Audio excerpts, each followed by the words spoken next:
Hi hello नमस्कार. हा रात्रीचा भात उरलेला आहे.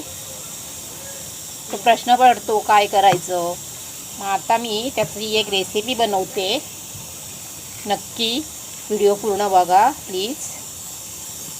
तर पुढची प्रोसिजर करते. हा रात्रीचाच भात आहे. ताजा पण घेऊ शकता, पण हा मी रात्रीचा राहिला तो करते. इथे मी एक मिक्सरचं भांडं घेतलंय. त्यामध्ये हा भात मिक्सरमध्ये लावून घेते बारीक करून.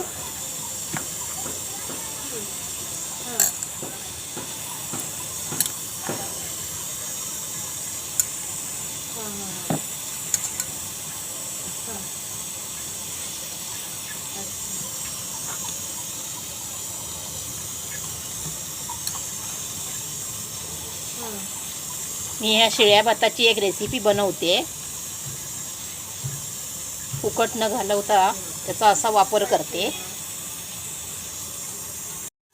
त्यासाठी इथे मी ह्या 2 मिरच्या घेतल्या, 2 लसूण पाकळ्या आणि थोडंसं असं आलं घेतलंय.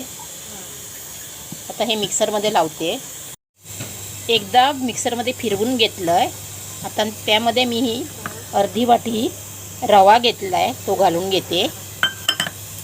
आणि इथे ही अर्धी वाटी दही घालून घेते.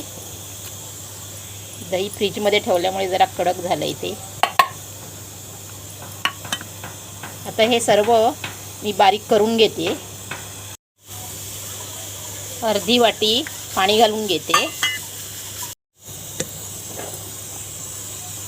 हे मिक्सरमध्ये वाटून घेतलंय बारीक करून, एकदम स्मूथ असं.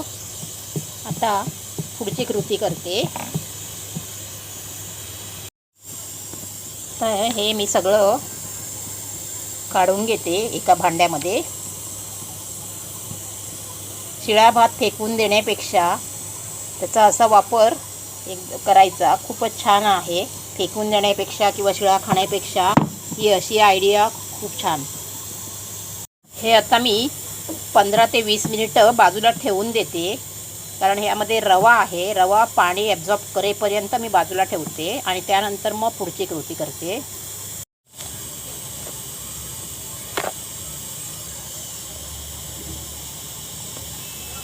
मीठ घालून घेते पाऊण चमचा.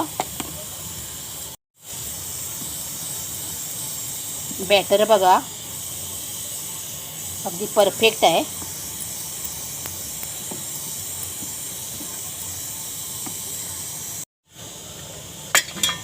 इथे मी इडलीच्या स्टँडला तेल लावून घेतलंय.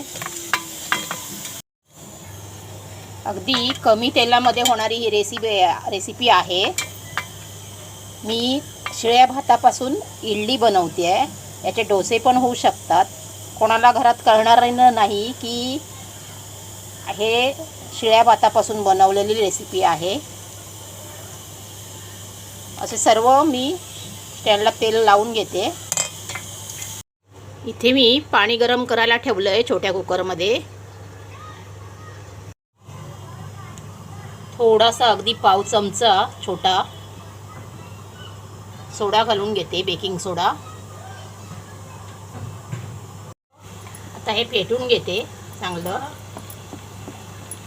हे 15 मिनिटानंतर असं बॅटर झालं आहे बघा. एकदम पातळ पण नाही आणि घट्ट पण नाही. जे पाहिजे होतं तसंच आहे, अगदी परफेक्ट.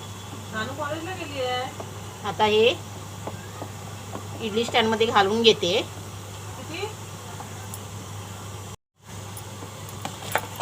चांगलं पेटून घेतलंय. आता मी इडली स्टँडमध्ये घालून घेते.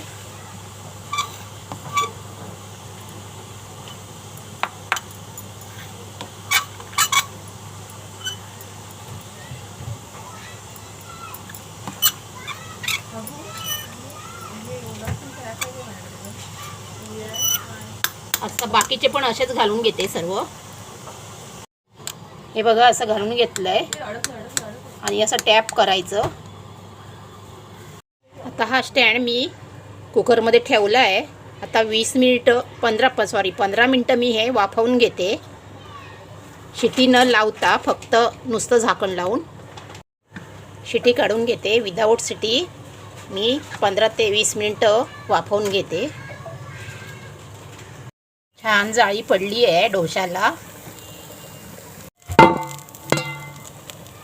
झाकण ठेवून देते.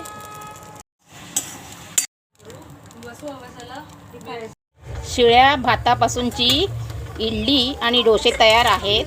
माझी रेसिपी कशी वाटली नक्की कमेंट करून सांगा. लाईक करा, शेअर करा आणि सबस्क्राईब करायला विसरू नका प्लीज. कोणाला खरंही वाटणार नाही आहे. शिळ्या भातापासूनचे इडली आणि डोसे तयार आहेत. किती सॉफ्ट झालीत बघा, जाळीदार. आणि आंबोळी पण हे बघा.